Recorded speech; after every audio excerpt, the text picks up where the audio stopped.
ASAP Rocky just beat a case that almost sent him to prison for 24 years. And today, we're breaking down his crazy trial from start to finish. Before the trial even started, ASAP Rocky's lawyer, Joe Tacopina, tried to get the case thrown out.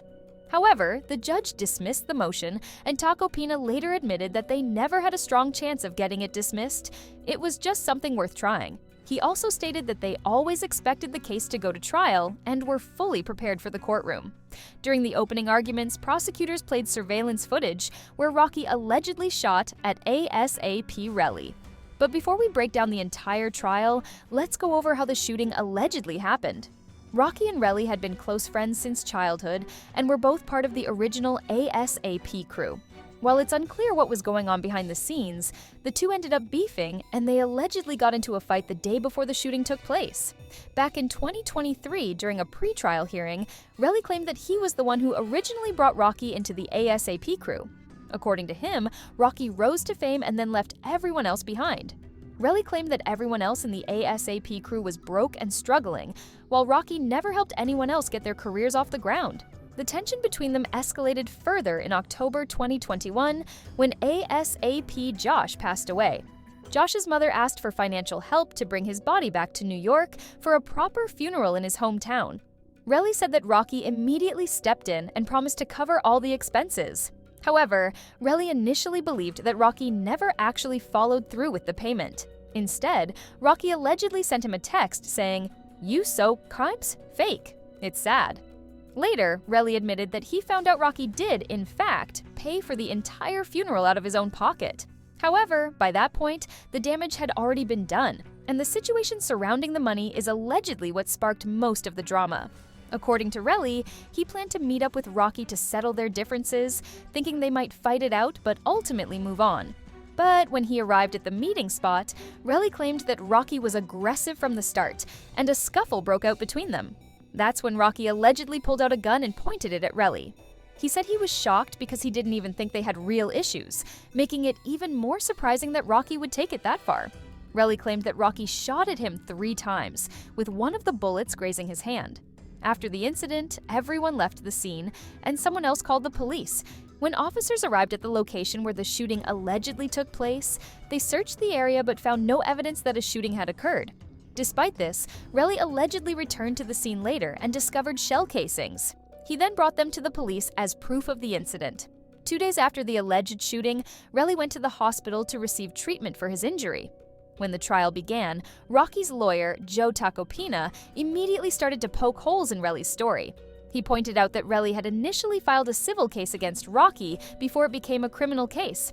Tacopina argued that Relly only went to the hospital because his civil lawyer advised him to, claiming it would strengthen his lawsuit against Rocky. Relly even texted one of his friends, saying he planned to get money out of Rocky because Rocky had allegedly shot at him. What makes the situation even crazier is that Rocky and Relly were texting each other right after the alleged shooting. About an hour after their fight, Relly sent Rocky a message saying, "You tried killing me." Rocky responded by asking why Relly was telling people that he had shot at him. Relly then fired back, saying Rocky was trying to take him away from his daughter. During the opening day of the trial, Relly's lawyer clarified that they weren't actually trying to prove that Rocky shot Relly, but rather that he fired a gun at him. However, Rocky's lawyer, Joe Tacopina, fought back, claiming that Relly had planted evidence in an attempt to extort money from Rocky. Rocky's legal team also argued that the gun he had wasn't even real. It was allegedly just a prop gun that only fired blanks. Rocky allegedly only pulled out the gun to scare Relly, not to actually harm him. As soon as the trial started, tensions ran high between the legal teams. Both sides were taking shots at each other, and the situation got so heated that by the second day of the trial, the judge ordered that neither side could speak to the press or communicate with each other outside the courtroom. The judge also questioned whether Rocky's team still had the prop gun, which could have been a crucial piece of evidence in the case. However, Joe Tacopina responded vaguely, saying, "It existed. I don't know if it exists now." Having the prop gun would have been a major advantage for Rocky's defense, but as of now, no one knows where it is. Relly took the stand on the second day of the trial and started breaking down the entire situation. According to him, a few days before his fight with Rocky, he was riding around with ASAP Bari. During their drive, Bari was on the phone with Rocky, And Rocky allegedly told him that he wasn't cool with Relly anymore because Relly was always in his feelings. When Relly showed up to meet Rocky, AAP 12E and AAP Ills were also there with him. According to Relly, 12E was also having issues with Rocky at the time, adding even more tension to the situation.